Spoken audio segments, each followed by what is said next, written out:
বিনীতভাবে বলে দেওয়া ভালো। ইংরাজি কাগজে দিল্লিতে এক একটা সফর এক একজন সাংবাদিক যায়, তার ফলে এক্স যায়, তো পরের ট্রিপটায় ওয়াই যায়। বাংলা কাগজের দিল্লি ব্যুরো সেটা ছোট হয়, তাতে কম সংখ্যক লোক থাকে এবং দিল্লির প্রতিনিধিরাই প্রধানমন্ত্রীর সাথে সফরে যায়। যেন মুখ্যমন্ত্রীর সফরে আবার কলকাতা সাংবাদিকরা যেতেন, বা বিদেশে গেলেও মুখ্যমন্ত্রীর সফরে তারা কলকাতা প্রায়োরিটি পেত। প্রধানমন্ত্রীটা যেহেতু দিল্লির, ওই স্থল পুলিশ আর জল পুলিশের মতো। আমি একটা গল্প, বিদেশে যেহেতু অভিষেক বলল, ওই মনমোহন সিং আর অটল বিহারী বাজপেয়ী একই জায়গায় মরিশাস, দুটো প্রধানমন্ত্রীর চরিত্র কত আলাদা সেটা বোঝার জন্য এই গল্পটা একদম প্রাসঙ্গিক।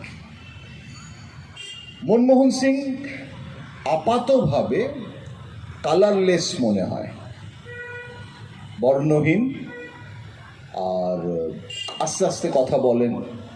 আমি সেদিন লিঙ্কন ছবিটা দেখছিলাম, যে লিঙ্কনও অন্তত হলিউডের ছবিতে, স্পিলবার্গের ছবিতে খুব আস্তে আস্তে মনমোহন সিংয়ের মতোই প্রায় কণ্ঠস্বর, ওরকমভাবে কথা বলতো। কিন্তু লিঙ্কন কিন্তু দৃঢ়চেতা ব্যক্তিত্ব, তো কিছু কম যায় না। মনমোহন সিং সম্পর্কে তার মৃত্যুর পর এখন অনেক লেখালেখি হচ্ছে যে তাকে নিয়ে তুমি যতই অনুপম খের ব্যঙ্গ বিদ্রুপ করে সিনেমা করেছে, কিন্তু মনমোহনের দৃঢ়চেতা ছিল। তো একটা চরিত্র, তোমার ভালো লাগুক না লাগুক। তো মরিশাসে গেছি, মনমোহন সিং সন্ধ্যেবেলার পর দেখা যেত না। মরিশাস এমন একটা সমুদ্র শহর যে সেখানে আমাদের সব মিটিং ফিটিং হয়ে যেত, তো আমেরিকা নয়।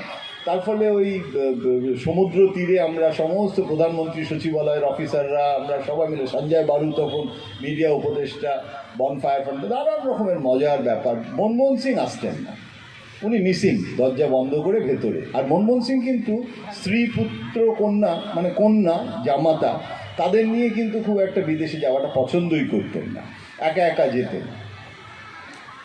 তো আমি যখন ফিরছি তখন মনমোহন সিংকে জিজ্ঞাসা করলাম যে এই যে 3 দিনের একটা মরিশাস ট্রিপ আপনি কি করে সময় কাটালেন? আপনি তো সারাদিন কাজ করে এই সন্ধ্যেবেলায় ঢুকে যেতেন ঘরে, আবার সকালবেলায় ব্রেকফাস্টে দেখা যেত। উনি বললেন, জানো, আমি এই সুযোগটার একটা সদ্ব্যবহার করলাম।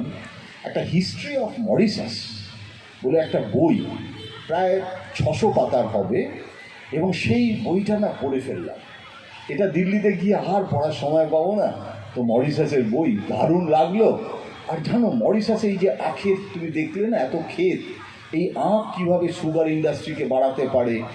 আখ জানো, মরিশাসে একটা বিহারিদের গ্রাম আছে, সেই গ্রামে সব বিহারিরা এখানে এসেছে। পরে আমার মনে পড়লো যে লালু প্রসাদ, বিহারের বহু নেতা, কিন্তু নীতিশ কুমারও মরিশাসে গিয়ে খুব বিহারিদের সাথে করে দেখা করতো। তার একটা জেনেসিস আছে কীভাবে বিহারিরা গেছিল। একটা প্রচণ্ড সিরিয়াস ডিসকোর্সে ফেরার সময় মনমোহন সিং আমাদেরকে পুরো বইয়ের একটা নির্যাস না পড়েই জেনে গেলাম। এবার অটল বিহারী বাজপেয়ীর সঙ্গে গেছি, ওরকমই কয়েকদিন মরিশাসের ট্রিপ 3-4 দিনের। তো ওখানে হোটেলগুলো ওই সমুদ্রের তীরবর্তী জায়গায়, একতলা হোটেল, একটা পেছনের দরজা দিয়ে বিচে চলে যাওয়া যায়। তো সেই ঘরে ভোরবেলা মানে 6টা বাজে, অশোক ট্যান্ডন, যেটা সঞ্জয় বারু ছিলেন বাজপেয়ীর, অশোক ট্যান্ডন, তিনি আমার ফোন করে বলছি, তুমি এখনও ঘুমোচ্ছ? তাহলে হ্যাঁ, তোমার তো স্টোরি মিস হয়ে যাবে। এখন কেন? বলছে প্রাইম মিনিস্টার বিচে। এত সকালবেলা কি করছে?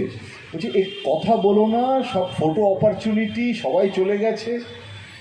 তো আমি তখন কোনো রকমে ঘুম থেকে উঠেই পেছনের দরজাটা দিয়ে ওই সমুদ্র তটে গিয়ে দৌড়চ্ছি, আর দেখছি যে বাজপেয়ী কোথায় গেল। গিয়ে দেখি বাজপেয়ী একটা জিন্স পরে আছেন, একটা সানগ্লাস, একটা টি-শার্ট পরে রীতিমতো সমুদ্রের ওখানে হাঁটছেন ফাঁটছেন, এবং ওনার কন্যা এবং জামাতা সবসময়, উনি আবার ঠিক উল্টো, সপরিবারে যেতেন, যেন মাঝে মাঝে মনে হতো মৃগয়া করতে যাচ্ছি। তো এখন সেই এহেন অটল বিহারী বাজপেয়ী, তার ফটো তো হলোই আমাদের সাথে একদম। তারপরে তো চা কফি খাওয়া হলো, সকালবেলায় আমাদের একটা দারুণ আড্ডা হলো। সেখানে মরিশাসের অর্থনীতি নিয়ে কিন্তু উনি সামান্যতম কোনো উৎসাহ প্রকাশ করেননি, এবং ওখানে আখের চাষের ইতিহাস সেসবও শুনতে হয়নি। বরং ওখানে উনি ওই নীল দিগন্তে ওই সমুদ্র সফেন সমুদ্র, সেসবের মধ্যে উনি মাতোয়ারা ছিলেন, একটা কবি অটল বিহারী বাজপেয়ীকে যেন সমুদ্র তটে খুঁজে